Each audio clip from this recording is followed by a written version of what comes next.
Innal hamdalillah nahmaduhu wa nasta'inuhu wa nastaghfiruh wa na'udzu billahi min shururi anfusina wa min sayyiati a'malina may yahdihillahu fala mudilla lahu wa may yudlil fala hadiya lahu ma ba'd.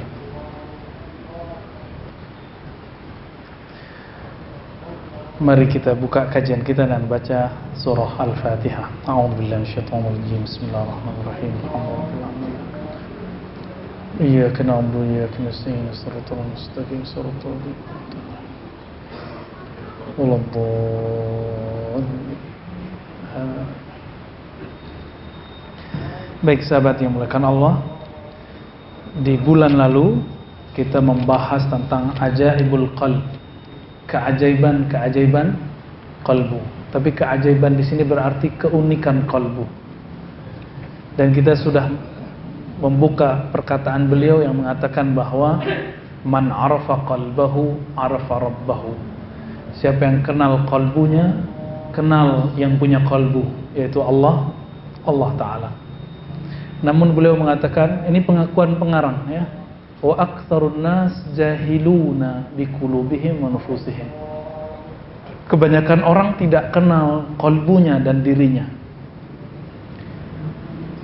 Maksud tidak kenal itu apa? Kalau dia kenal dirinya, kenal kalbunya, maka kebanyakan orang tidak akan menyia-nyiakan waktunya dengan kalbunya. Karena orang tidak mengenal kalbunya, akhirnya dia memberikan nutrisi untuk kalbu yang bukan bagiannya, bukan makanannya. Sehingga apa yang diterima oleh kalbu bukan menjadi nutrisi, tapi menjadi racun. Kalbu kita itu pengennya cuma satu, mendekat kepada zat yang maha satu.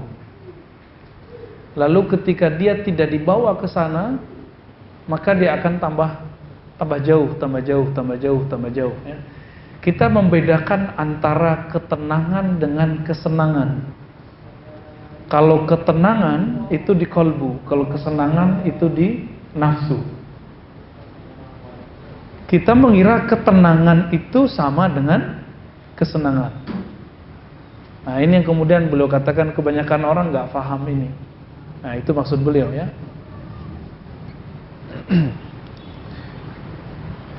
Sekarang kita boleh masuk ke bab yang baru, kitab Riyadhatin Nafs. Bab mengenai riyadhah. Riyadhah artinya latihan. Riyadhatun nafsi, latihan jiwa. Kalau biasanya latihan fisik, misalnya kita belajar silat, karate, taekwondo, boxer, itu dilatih push up, memukul, guling ya, supaya apa? Biar kebentuk badan fisiknya, biar lincah. Sama, kalbu itu kalau tidak dilatih, dia nggak lincah. Kalau kita punya teman jawara, baru tangan kita mau nempel ke punggungnya, dia udah nangkap duluan, ya kan? Sama, dalam surat Al-A'raf ayat 201, jawara-jawara kalbu itu dicirikan di sana, walladzina taqaw rabbahum, orang-orang yang takut kepada Allah. Takut itu di kalbu, bukan di pakaian, bukan di serban, bukan di ya, ini bukan pakaian takut ini ya. Pakaian takut itu di kalbu. Nabi mengatakan at-taqwa hahuna, takwa itu di sini. Maka siapa yang punya nur takwa di kalbunya merasakan idza massahum ta'ifun minasyaitan, ketika ada sekelompok syaitan menyentuhnya. Jadi ternyata syaitan itu suka nyentuh-nyentuh. Nanti kita contohkan maksud nyentuhnya bagaimana. Tazakkaru, maka mereka tiba-tiba teringat, fa idzahum mubsirun, maka mereka langsung mampu melihatnya. Maksudnya apa teks ini, ayat ini, Al-A'raf ayat 201 ini? Orang-orang yang sudah punya nur dalam kalbunya, nanti kalau digoda sama syaitan dia bisa ngerasain. Contohnya, kalau Bang Jimmy lagi duduk-duduk, tahu-tahu ada yang bening-bening lewat. Ya, apa kata kalbunya? Jangan lihat. Kata yang satu lagi, eman, cuma sekali. Ketika si godaan yang kedua datang, dia sadar, wah ini setan nih. Nah itu berarti nur kalbunya sudah hidup. Nur kalbunya sudah hidup. Tapi dia dengar, dia tahu kalimat itu kalah. Berarti belum walladzina taqau. Dia belum takwanya belum nancep, ya. Belum ada di dalam. Mungkin takwa ada tapi nurnya sedang padam. Ya. Maka sahabat yang melakukan Allah, kita ini kurang adil. Supaya sehat jantung, mau olahraga jantung setengah jam, 1 jam setiap hari. Tapi mau sehat kalbu, tidak mau olahraga kalbu setiap hari. Adil nggak? Karena kita nggak adil, Allah mengatakan innallaha yuhibbul muqsitin. Allah itu jatuh cintanya kepada orang yang adil, yang proporsional. Kita kurang proporsional, makanya sholat kita nggak khusyuk-khusyuk. Nggak khusyuk-khusyuk wajar. Kenapa? Kita nggak adil kepada Allah, nggak adil kepada diri sendiri. Maka beliau membuka sebuah judulnya, ya, Riyadatun Nafs wa Tahdzibil Khuluqi wa Mu'alajati Amradil Qalb. Bab latihan rohani, tahzibul khuluq, bukan khalq. Jadi ada tahzib itu artinya melatih, mendidik. Khuluq itu akhlak. Kalau khalq nggak bisa dirubah kecuali operasi. Tapi kalau khuluq yang kita sebut sekarang akhlak, itu bisa berubah. Oleh karena itu, orang yang berwajah bagus belum tentu berakhlak bagus, karena khalq dan khuluq. Nah, teman kita mungkin ada yang namanya husnul khuluq. Khuluq itu single dari akhlak. Jadi jamaknya, pluralnya akhlak. Udah jadi bahasa Indonesia ya? Akhlak. Ternyata ada latihannya. Latihan untuk misalnya sabar itu ada latihannya. Latihan supaya bisa tahajud tiap malam itu ada latihannya. Wa mu'alajati amradil qalb. Lalu terapi kolbu, terapi penyakit-penyakit kolbu. Oh, ternyata di sini ada tambahan lagi. Penyakit kolbu itu mirip dengan penyakit fisik. Kalau kita sakit fisik, kita tidak menikmati makanan. Benar nggak? Maka ketika orang punya penyakit kolbunya, dia tidak akan menikmati hidangan rohani. Nggak menikmati hidangan rohani. Kalau begitu, diobati dulu atau langsung dikasih nutrisi. Jadi orang-orang yang sakit itu langsung dikasih daging atau diobatin dulu. Diobatin dulu, ya. Kita langsung kasih nutrisi, makanya muntah lagi. Itu sebabnya orang-orang munafik itu tidak akan bisa langsung didakwahi. Dia cuma bisa diingatkan dulu, diobatin dulu kolbunya. Nah, maka Imam Abdul Hasan Syadzili malam tadi di MRBJ 9 yang kita kasih tahu, Syaikhuka, gurumu itu bukan yang nyuruh-nyuruh kamu amalkan ini, bukan. Tapi gurumu itu yang mengerti dosis-dosis rohanimu. Sehingga ketika memberikan amalan, takaran-takarannya seperti dokter mampu memberikan dosis-dosis obat. Coba, kalau ada orang sakit, langsung dikasih dosisnya agak tinggi sama dokter. Apa yang akibatnya pada dia? Tambah sakit. Nah, teman-teman semua, obat itu seperti sakit. Ada sakitnya yang bisa diobati pakai prokol, ya. Apalagi namanya? Yang buat sakit kepala tuh. Ya, Panadol apalagi. Kita bukan iklan loh ya. Ya gitu, itu nama-nama itu nggak perlu pakai resep dokter. Cuma jangka waktunya hanya 3 hari, ya kan? Udah ditulis di situ. 3 hari penyakit masih berlanjut, hubungi dokter. Saya mau tanya, udah berapa hari sholatnya tidak khusyuk? Udah berapa lama zikirnya tidak nikmat? Sudah berapa lama baca Qur'annya nggak lezat? Tapi kok nggak pernah dikonsultasikan ke dokter kolbu? Makanya nggak sembuh-sembuh. Kalau sudah parah, kita nyebutnya apa? Bukan akut lagi, kronis ya. Ya, kalau sudah parah begitu, tentu inapnya lama. Ya, diinapkan. Makanya sahabat-sahabat Nabi itu, karena mereka kolbunya sehat, Nabi mengajarkan di awal-awal iktikaf di awal Ramadan. Nabi mau selesai 20 Ramadan, lalu kemudian dapat wahyu bahwa Lailatul Qadar munculnya di akhir bulan. Maka belum lanjut lagi. Jadi pernah Nabi itu iktikaf penuh. Pernah juga 20 hari. Dan yang paling sering beliau lakukan 10 hari, 10 hari. Iktikaf itu latihan kolbu Pak sebenarnya, bukan pindah tempat tidur. Ini iktikaf kita masih pindah tempat tidur kan?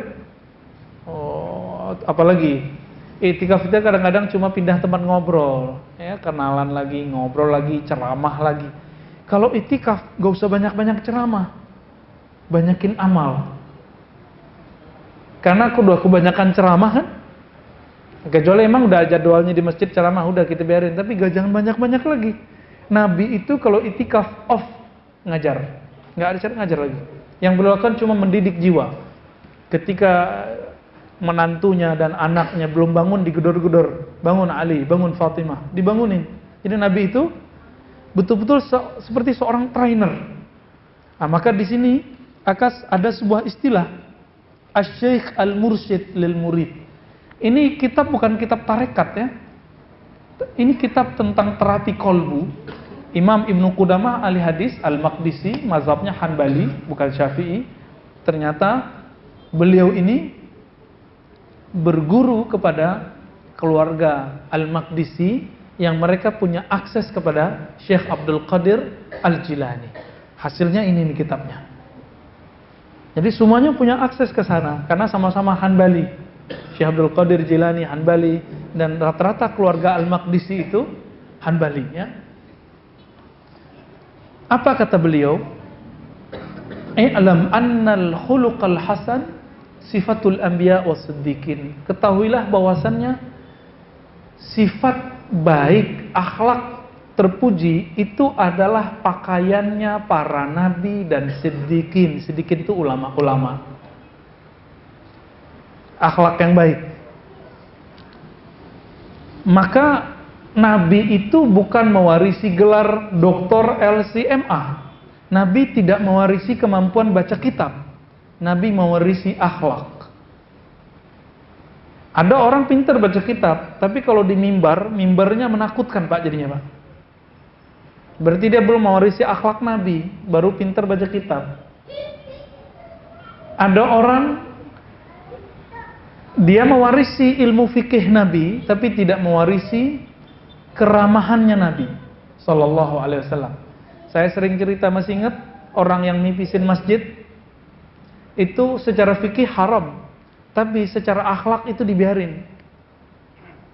Karena Nabi membiarkan mereka, akhirnya esok-esok semua Arab Badui masuk Islam. Semua Arab Badui masuk Islam. Jadi ngalah sekali supaya menang beribu kali. Itulah Nabi Sallallahu Alaihi Wasallam. Jadi akhlak kenabian itu nggak selalu menang sendiri. Nah, kalau kita sudah mewarisi ini, sudah lengkap sudah warisannya. Ya. Al-Waris Muhammadi disebut. Sebaliknya, akhlak yang buruk itu beliau sebut sammun qatilun, adalah racun yang membunuh. Yang dibunuh bukan fisik ini, tapi yang dibunuh adalah kalbu. Kalau kalbu sudah sakit, tidak nikmat. Kalau sudah mati, nggak ada rasa. Nah, kalau sholatnya udah nggak ada rasanya, hati-hati itu. Ya, jangan-jangan sholatnya orang yang sudah mati kalbunya.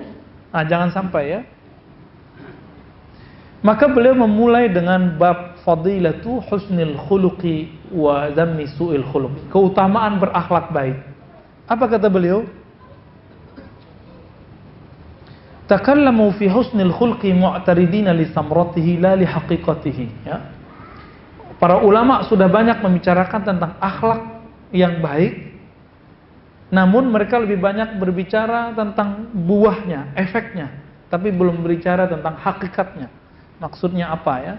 Lalu beliau menjelaskan bahwasannya khuluk, seperti yang saya katakan di awal, khuluk itu dapat dipandang dengan mata batin. Kita semua punya Pak. Kita sekali lihat orang punya jadi juri. Oh, ini orang baik nih. Nah, itu yang kita lihat bukan mukanya, tapi akhlaknya. Itu Bapak Ibu, ikhwan akhwat sahabat semua, kita memandang bukan pakai mata ini, tapi lagi pakai kolbu. Pernah nggak melihat ada orang gagah, cantik, tapi kita bilang ini orang jahat nih? Pernah? Nah, itu yang ngomong kolbu. Ini disebut dalam bahasa Arab basirah. Berarti kita sudah bisa membedakan kegagahan fisik kecantikan fisik bukan berarti cantik rohaninya. Coba bandingkan betapa kita setiap hari merawat wajah ini. Benar gak? Bagi mbak-mbak ya, mas kayaknya kurang. Kalau perempuan setiap hari pakai bedak, pakai pembersih. Bang Adi udah ketawa-ketawa tuh ya. Masuk nggak? Perempuan, dan itu normal. Kalau laki-laki begitu nggak normal. Tapi kita coba lihat, apakah semua perempuan yang kulitnya halus itu kata-katanya halus? Enggak. Apakah semua perempuan yang di bleaching apa tuh ya, putih, ada yang udah putih pengennya agak sawo mateng, tapi ternyata walaupun halus kulitnya, cantik, rupawan, rupawati ya, ternyata pas dia ngomong kita kaget, belagu gitu ya. Pas kaget keluarnya kodok ya, pas kaget keluarnya ayam, itu nggak cantik. Maka al-jamal jamalul qalb, kecantikan itu adanya di kalbu. Bandingkan cantiknya Khadijah, Sayyidatuna Khadijah radhiyallahu taala anha dan Aisyah. Aisyah gadis nggak? Satu-satunya istri Nabi yang gadis kan cuma Aisyah. Artinya Nabi emang nggak pemburu gadis, Pak. Nabi itu dititahkan oleh Allah nikah, maka Nabi nikah. Jadi Nabi nikah itu bukan karena kehendak dirinya, tapi karena perintah dari Allah. Ketika terakhir menikah dengan Zainab binti Jahaz, turun lagi ayat tidak boleh dinikah. Nabi nggak nikah lagi. Padahal saudaranya dari kalangan Nabi Allah, Nabi Sulaiman berapa istrinya? 600 plus 400, 1000 Nabi Bani Israel. Yang sekarang orang-orang yang beragama ikut Israel, baik Israel Isa atau Israel Musa, ngejek-ngejekin kita. Muhammadmu hypersex. Siapa yang hypersex? Ya. Kalau Nabi mau istrinya berapa? 1000 dong seharusnya. Tapi Nabi enggak tuh. Ya. Istrinya malah cuma 11. 13 cerai 2, 11 meninggal 2, sisa 9. Itu pun yang gadis cuma 1. Betapa tidak kerennya di zaman Nabi, orangnya gagah, terkenal, Rasulullah dapatnya itu janda semua. Kecuali Aisyah. Berarti Nabi bukan orientasinya seksual. Orientasinya apa? Beliau orientasinya adalah keindahan akhlak.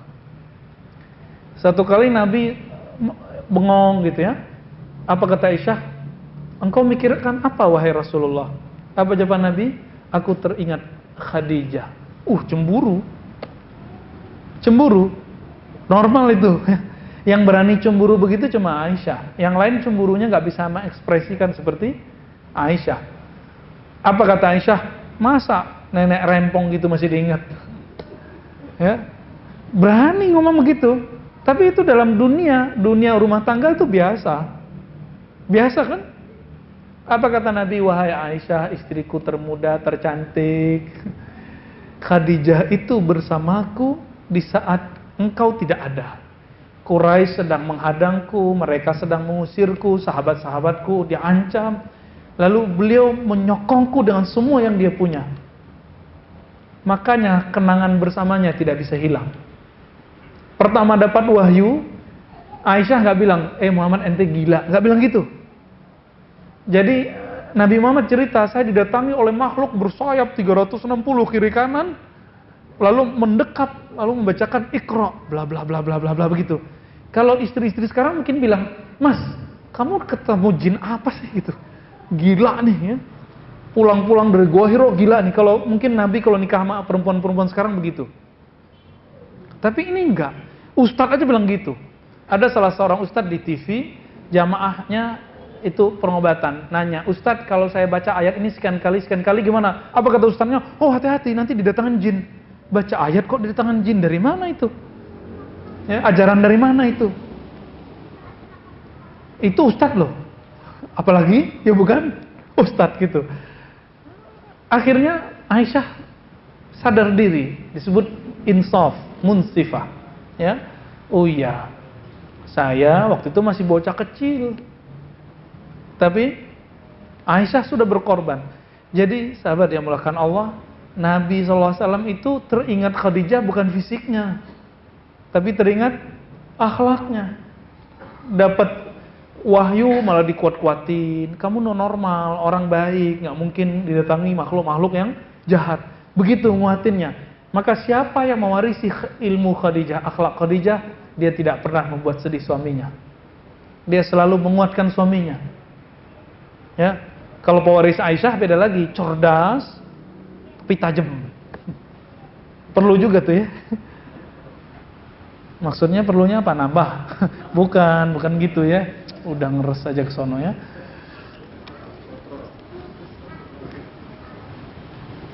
Jadi kalau kita bilang si fulan akhlaknya baik, itu wajahnya atau batinnya? Wajahnya atau batinnya? Batinnya ya. Tapi kalau kita sebut si fulan cakep, itu apa? Wajahnya. Sepakat ya? Jadi sebenarnya saudara yang melakukan Allah, kita itu sudah biasa mengakses alam yang bukan zahir. Cuma nggak percaya aja.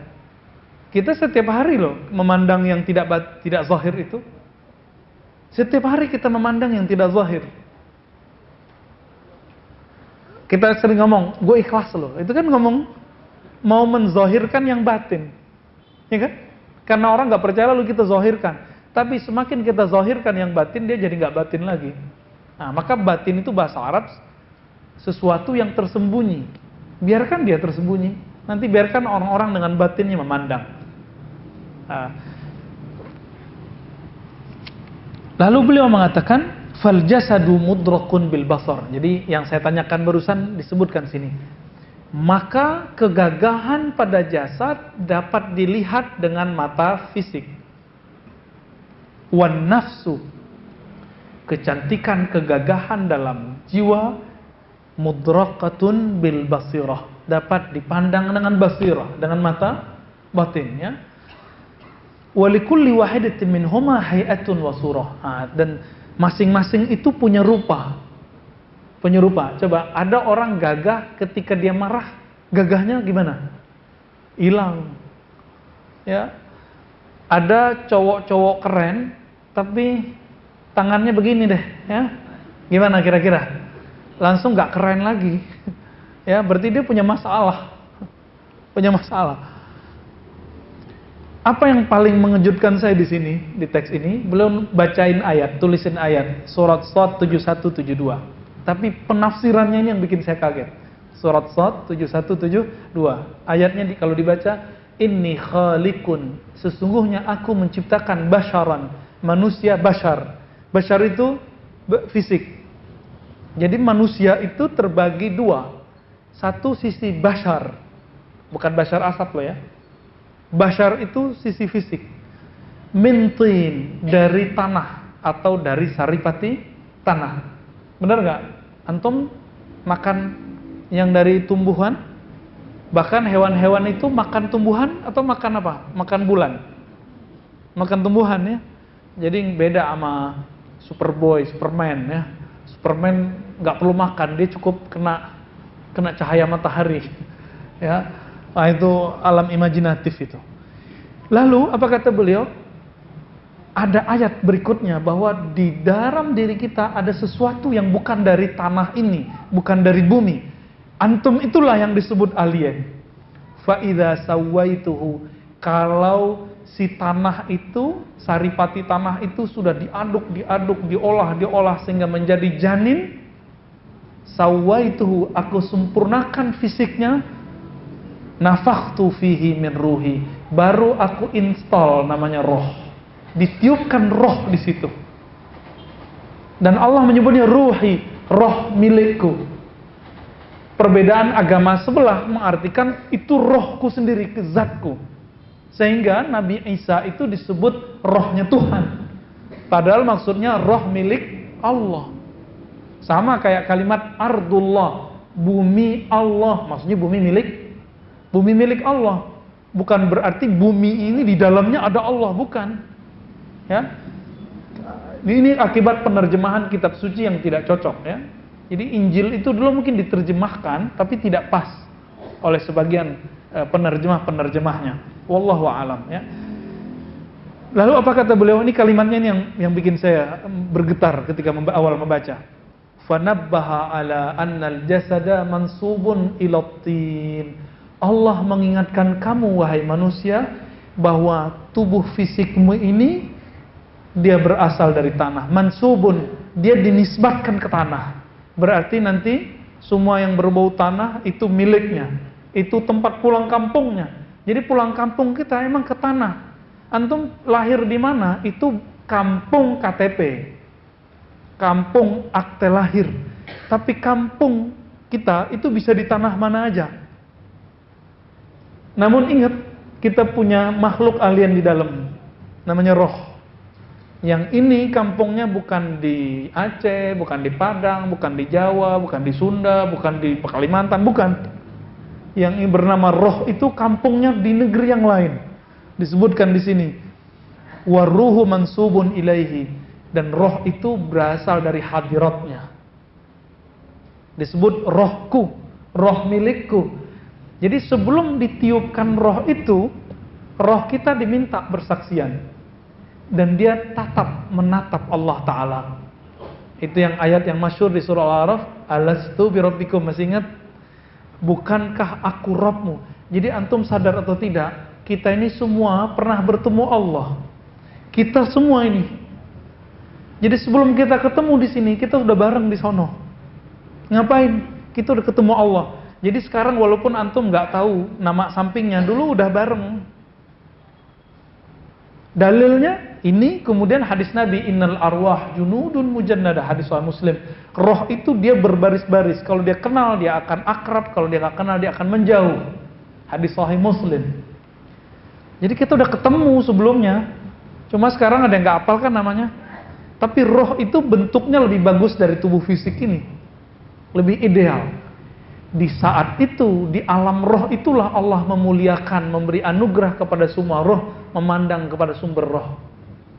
Jadi makna inna lillahi wa inna ilaihi raji'un itu jadi nggak serem sebenarnya. Coba terjemahin. Inna lillahi. Coba terjemahin. Sungguh kami milik Allah, ya kan? Maksud lainnya, kami berasal dari hadiratnya, dari alam roh yang kepunyaannya. Lalu kalimat berikutnya, wa inna ilaihi raji'un. Lalu kami nanti akan pulang kampung ke hadiratnya. Pengen gak pulang kampung? Pengen mati gak? Gak mau. Kalau pulang kampung mau. Maksudnya apa? Kalau saya biayain pulang kampung ke kampung fisiknya, pada seneng kali ya. Gratis kita bayarin tiketnya pada mau pulang nih kayaknya. Tapi kalau saya biayain pulang kampung ke alam sana, mau gak? Gak mau ya? Padahal nggak bayar lah ya. Kok nggak mau? Berarti kita belum kenal alam kampung rohani. Pulang kampung itu menyenangkan nggak? Tunggu dulu. Kalau masih mahasiswa, masih siswa, pulang kampung mah enak. Di kampung udah ada yang nanggung. Tapi kalau sudah bermuka-muka begini nih, pulang kampung nggak punya rumah di kampung, mau tinggal di mana? Pulang kampung gak pernah bangun kampung, malu. Pulang kampung dulu punya kasus di kampung, malu pulang. Pulang kampung tapi gak pernah nyapa-nyapa orang di kampung, berani pulang gak? Gak berani. Kawan kita ada, salah seorang udah 35 tahun gak pernah pulang kampung. Saya tanya, kok kamu gak pulang? Dalam hati aja dia jawab ya. Tapi mukanya udah menjawab, saya udah tahu. Ah, malu gitu. Mukanya langsung malu. Gimana mau saya pulang kampung? Saya nggak pernah buat apa-apa di kampung, nggak pernah kirim apa-apa ke kampung, nggak pernah nyapa orang kampung, nggak punya tanah di kampung, nggak punya rumah di kampung. Jadi antum itu sebenarnya kalau mau pulang kampung itu akan senang, pede kalau pulangnya pakai Fortuner atau Alphard gitu ya. Kalau pesawat yang VIP. Jadi kalau orang tanya, naik apa dek? Nggak naik kapal apa tuh? Kapal yang pakai pisang itu. ya itu, nggak pakai kapal getek itu ya. Tapi pakai apa? Pakai pesawat Garuda. Wih, pesawat batik. Kalau yang nggak bawa dikit teman, Lion gitu ya. Udah siap-siap kayak angkot di atas tuh ya. Muter-muter dulu baru turun. Kita kemudian bangga dengan kendaraan yang kita naiki. Tapi lebih bangga lagi, ini mohon maaf ya, yang paling senang pulang pakai kendaraan itu orang mana? Pakai mobil. Itu orang kampungnya Ustadz Sandy ini ya. Baru beli Avanza bawa pulang langsung. Beli Karimun aja bawa pulang. Apalagi punya Alphard bawa pulang itu ya semua. Kenapa? Pengen nunjukin ke orang kami jadi tren ya. Bapak ibu saya kan bilang, nah pulang tuh jangan pakai pesawat mulu, pulang tuh bawa mobil. Saya mikir capek pakai mobil. Tapi itu bagi orang tua membahagiakan. Sampai sekarang belum pernah pulang pakai yang kuda roda 4 ya, kuda Jepang itu ya. Kuda logam mah, kuda besi apa sih namanya. Belum pernah. Karena bagi saya untuk apa sih gitu. Nggak penting amat sih gitu. Tapi bagi orang tua itu membanggakan. Maka teman-teman semua, ini mirip. Mau pulang kampung disambut pede bahagia nggak? Apa kata Nabi? Mau bikin rumah villa di kampung rohani? Nabi mengatakan, man shalla isnatai asyrata raq'atan. Siapa yang sholat 12 rakaat setiap hari, banallahu lahu baitan fil jannah. Allah bangunkan satu istana di surga, satu villa di surga. Mau? Jadi sholat sunatnya jangan kurang di luar tahajud nih ya. Di luar tahajud kita punya 12 rakaat. Itu yang disebut rawatib. Kalau nggak bisa kejar sunat rawatib, ya kejar di duha. Nggak bisa di duha, ya di sholat sunat mutlak. Masih ingat Ali Zainal Abidin bin Husain, anak Husain, itu karena dia ditahan tahanan rumah, nggak boleh keluar, kerjanya cuma zikir, sholat. Berapa rakaat dia sholat tiap hari? 1000 rakaat. Coba bagi 12, sudah berapa tuh? 120 ya? 120 villa tiap hari. Gila itu ya. Itu tajir banget tuh. Kalau pulang, maka Nabi mengatakan, ini level anak-anaknya Husain. Nabi mengatakan, Husain sayyida syababi ahli jannah. Husain itu ayahnya Zainal Abidin adalah pemimpin pemuda-pemuda yang masuk surga. Kabar gembiranya antum yang sudah ubanan, yang sudah keriput, yang sudah ompong, itu nanti jadi pemuda semua. Dan pemimpin kita bernama Husain, Hasan ya. Anaknya Husain setiap hari berapa? 1000. Gimana kalau Husain itu saya nggak tahu tuh. Husain itu satu nafasnya naik itu sudah zikir, turun zikir lagi, nggak pernah lupa kepada Allah. Itu Husain. Kita sholat aja lupa kepada Allah. Gimana mau bangun? Jadi udah bangun rumah di surga, tapi keropos, baru 3 hari runtuh.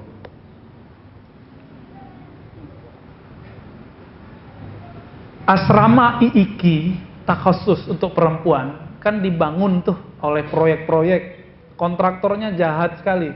WC-nya nggak di apa namanya tuh yang dikasih semen apa banyak itu kerikil-kerikil banyak. Di bawahnya itu ternyata masih tanah. Diinjek langsung grrr. Itu baru belum lama ya. Kebakaran asrama IIKI masih ingat nggak sebelumnya? Penghafal-penghafal Quran dari kalangan perempuan. Itu asramanya, jadi si pemberi dana oke, kontraktornya kurang ajar. Mungkin kontraktornya bener, tapi tukangnya kurang ajar. Itu. Nah, makanya kita kalau beramal itu betul-betul detail, diliatin, dipelototin pakai kolbu satu-satu. Jangan cuma merhatiin takbir assalamualaikum doang. Ya, apalagi merhatiin kaki kawan. Ya, kita lagi mau maku rumah, tapi yang kita lihat orang maku samping ya, hancurlah tangannya. Ini ilustrasinya. Orang-orang yang membangun rumahnya di surga, tapi dia tidak memperhatikan bahannya, kualitasnya, baru sehari udah roboh. Nah, inilah nasib orang-orang yang tidak memelihara kolbunya dalam sholat. Bilang ini, capek ah, malam tadi tahajud 11 rakaat. Aduh, betisku naik gitu ya. Malam tadi 1 juz langsung roboh ya. Roboh langsung. Maka Nabi mengatakan 3 hal yang bisa menghancurkan. Salah satunya ujub, merasa dirinya keren gitu. Lalu diceritakan ke orang. Maka ingat-ingatlah Mungkin kita sudah banyak bangun, tapi nggak dijaga. Udah bagus, rumahnya udah bagus, tapi nggak dibersihin. Gimana? Ya kotor lagi gitu. Maka teman-teman yang muliakan Allah, jika ingin pulang kampung indah, maka bangun di sana istana. Siapkan kendaraan yang bagus. Kalau perlu kita punya prestasi, nanti diundang pulangnya. Dapat undangan gratis.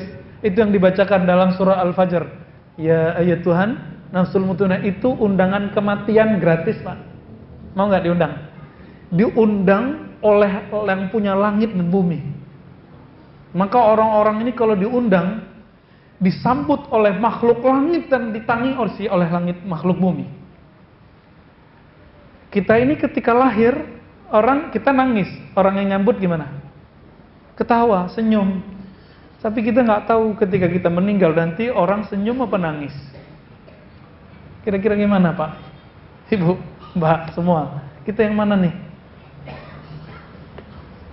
Ketika ada salah seorang ustadz meninggal ibunya, itu ramai kan ke sana. Saya langsung sedih gitu.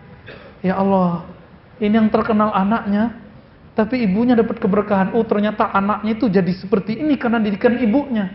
Poin, ketika meninggal itu ribuan orang datang, sholat gaib di mana-mana, dapat keberkahan. Kita mikir, kita yang dakwah ini yang mana nih ya? Maka teman-teman semua, disebutkan di hadis Nabi, innamal a'mal bil khawatim. Amal itu tergantung endingnya, tapi ending itu tergantung dalamnya. Jika di dalamnya benar, nanti akhirnya benar.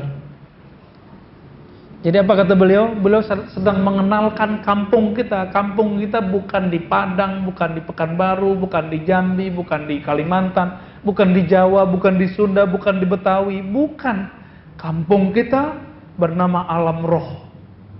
Nanti bakal pulang ke sono. Jadi jangan kemudian terlalu nyaman dengan tubuh ini. Tubuh ini terlalu lemah untuk memikul roh. Coba lihat, Pak. Punggungnya udah mulai sakit-sakit belum? Ya, kepalanya udah sering masuk itu berat gitu ya. Makan gaji-gaji dikit berat. Ini nggak bisa emang. Di sini bukan surganya roh. Dulu masa kecil emang enak kalau makan apa aja naiknya ke atas, Pak. Kalau sekarang makan apa aja maju ke depan, makin kiri kanan.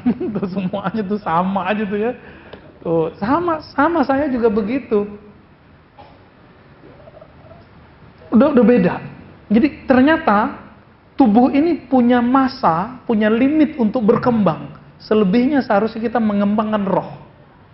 Tetap kita makan, minum, puasa, dan segala macamnya. Tapi kita mengembangkan roh. Maka kita kasih rumus. Setiap kali jatah fisik dikurangi, maka jatah rohani bertambah. Contoh, kenapa dalam Islam ada puasa? Supaya orang punya ketajaman kalbu, rasa empati terhadap orang susah. Itu rahasianya. Jadi puasa Daud, puasa bukan untuk sakti. Puasa Daud, puasa Ramadan, puasa Senin, Kemis, itu supaya kalbu kita bisa merasakan kesusahan orang. Itu yang disebut ahli makrifat. Bukan yang bisa bicara hati orang itu, Pak.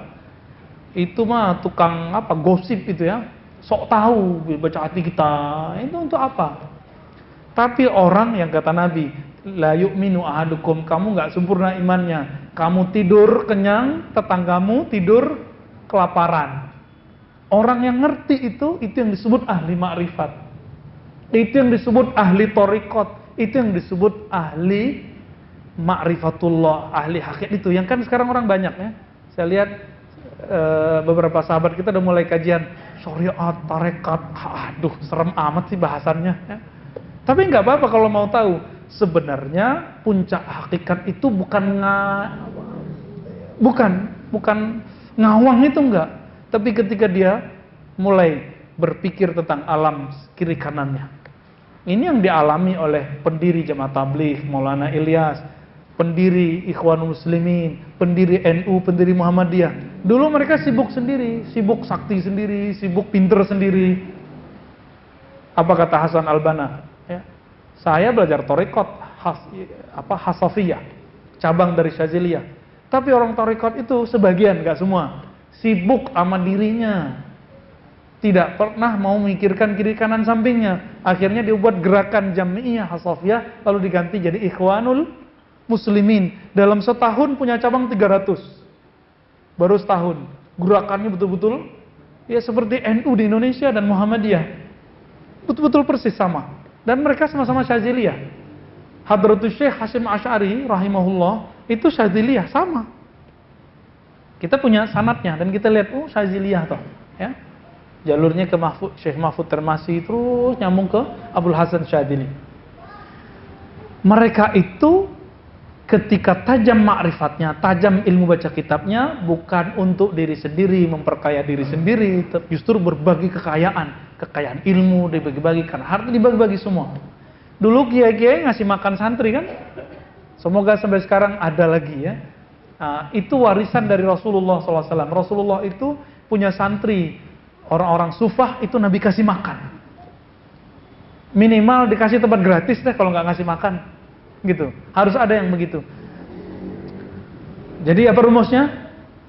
Semakin kurangi jatah fisik, maka jatah rohani bertambah. Tapi kalau cuma dikurangi tidak dilatih, kepekaannya nggak ada. Khawatirnya nanti jadi dukun, ya, jadi ahli cakra, ya? Baca-baca cakra orang. Nah, maka orientasi rohani kita jangan lagi mau baca cakra, baca aura, itu nggak penting ya. Cukuplah aura kasih yang cantik itu ya. Nggak usah kita baca-baca aura orang, nggak penting. Apa kata Allah? Wa fi anfusikum afala tubsirun. Yang perlu kamu baca itu auramu, dirimu, jiwamu. Surat Zariyat ya. Di dalam jiwamu, apa kamu tidak melihat bahwa ternyata jiwamu alien? Dia nggak butuh yang ada di dunia ini, dia butuh yang di akhirat. Itu sebabnya rumusnya tadi, ketika kita kurangi jatah tidur, lalu kita hidupkan mata kolbu dengan zikrullah, nanti kolbunya tajam. Seperti orang yang melatihkan lari setiap hari 10 kilo, 10 kilo, 10 kilo, nanti dia ajak 20 kilo juga kuat. Tapi nanti di padang mahsyar kan nggak bisa tidur, nggak ada tidur lagi. Ya. Nah, ini bagian akhir. Kalau kita nggak terbiasa bangun malam hari sekarang, nanti kita kelelahan di sana, Pak. Saya tutup dengan sebuah hadis Nabi bersabda, "Aktsarukum jau'an yaumal qiyamah, aktsarukum syaba'an fid dunya." Orang yang terlalu banyak ngasih porsi untuk perutnya di dunia adalah orang yang paling lapar di akhirat. Orang yang banyak tidur di dunia, orang yang nanti paling lelah nanti di akhirat. Jadi saya mengimbau, mari bangun malam nanti ya. Bangun. Kalau ketinggalan kodok. Jadi Nabi pernah mengkodok sholat sunatnya. Nah ini bagian pertama dari latihan jiwa. Mari latih ntar malam, latih itu pagi. Semoga bulan depan sudah ada hasilnya. Ya. Wassallallahu ala nabiyina Muhammad. Assalamualaikum warahmatullahi wabarakatuh. Nanti mau ada tanya jawab? Apa cukup?